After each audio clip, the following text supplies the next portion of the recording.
Bonjour les amis, j'espère que vous allez bien. Une petite vidéo pour partager avec vous ce tracé. D'abord, je vous laisse réfléchir sans contexte clinique. Mais avant d'aller plus loin, merci de mettre un grand max de pouces vers le haut à la vidéo qui permet à indiquer à l'algorithme de YouTube que cette chaîne sera la chaîne numéro 1 de formation en rythmologie francophone. Alors, nous avons là d'abord le cas clinique. C'est un patient qui a un défibrillateur double chambre et qui vient d'avoir 2 chocs par son défibrillateur. Et là, c'est un des tracés.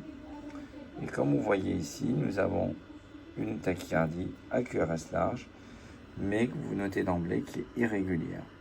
Et donc vous êtes impatient de voir ce que ça donne au niveau de son défibrillateur. Lorsqu'on interroge le défibrillateur, d'abord on pourrait voir d'emblée, là ici c'est son ECG, son EGM dans l'électrogramme actuel, en bleu l'oreillette et en violet et en vert le ventricule droit.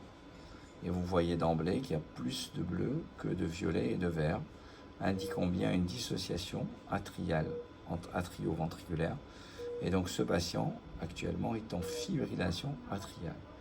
Donc jusque là vous êtes sûr, si on revient à ce tracé, qu'il a bien une EFA irrégulière avec un aspect de bloc de branche gauche et un axe droit. Bon, ça pourrait être assez simple finalement. Bien sûr, quand vous interrogez un défibrillateur, vous pouvez aller au niveau des mémoires. Ici, c'est un défibrillateur Boston et vous pouvez aller voir les différents épisodes et vous pouvez récupérer ainsi l'historique. Et vous voyez que cette nuit, il y a eu plusieurs épisodes de tachycardie. Notamment ici, vous notez qu'il y a un épisode qui va noter FV, où il a traité par un ATP puis un choc. Puis, quelques minutes plus tard, un épisode qui a été noté TV, ATP, puis choc. Et bien sûr, on peut regarder le détail. Et quand on regarde le détail, alors ça c'est le premier épisode, on voit quasiment le démarrage de l'épisode, puisqu'on voit au départ, il est en rythme sinusal, avec une oreillette à ventricule, avec une fréquence qui était environ de 120 par minute. Et on voit le démarrage, qu'il voit très très bien d'ailleurs que le défibrillateur note bien la F1. Vous voyez au début, il y a plus d'oreillettes que de ventricules, mais ici une salve non soutenue. Puis on va voir le démarrage, là vous voyez, il part avec plus d'oreillettes que de ventricules et il part en fibrillation atriale rapide, mais qu'il fait rentrer, tellement il est rapide, qu'il fait rentrer en zone de fibrillation ventriculaire.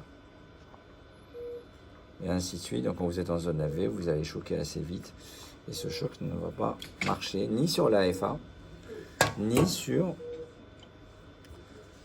la FA, ni sur le rythme ventriculaire. Alors, ensuite, sur le deuxième tracé, ici, voilà, sur le deuxième tracé, on voit toujours très très bien plus d'oreillettes que de ventricules, avec toujours le rythme ventriculaire rapide, le rythme ventriculaire ici qui était plus ou moins lent. On va aller à la fin, parce que c'est vers la fin qu'il se prend un choc, alors pas toujours facile à retrouver, je pense que c'est les zones bleues, les thérapies. Pas toujours facile à retrouver. Parce que le choc cette fois-ci, comme c'était une zone TV, est arrivé à la fin de son épisode. Ça va quelque part par là, voilà. Là on voit le choc. On va essayer d'avancer vraiment un chouïa. Voilà. Le choc est ici. Alors quand on regarde le choc, et quand il a été choqué, vous voyez, le choc est arrivé ici. On voit très très bien d'ailleurs finalement ici. Quand il a été choqué, on voit le ralentissement du rythme, un retour en rythme sinusal transitoire. On voit les oreillettes ici. Et très vite, ça se réemballe.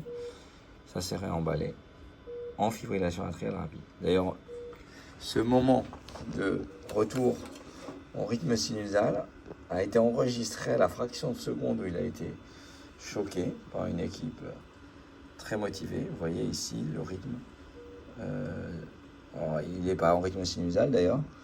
Vous voyez que l'oreillette est irrégulière, mais vous voyez que les ventricules sont redevenus moins rapides. Et quand on regarde au moment où on se parle, il est toujours relativement rapide. Et on voit les ventricules qui sont autour. Alors on a commencé les thérapies, mais qui peuvent aller jusqu'à 180 par minute.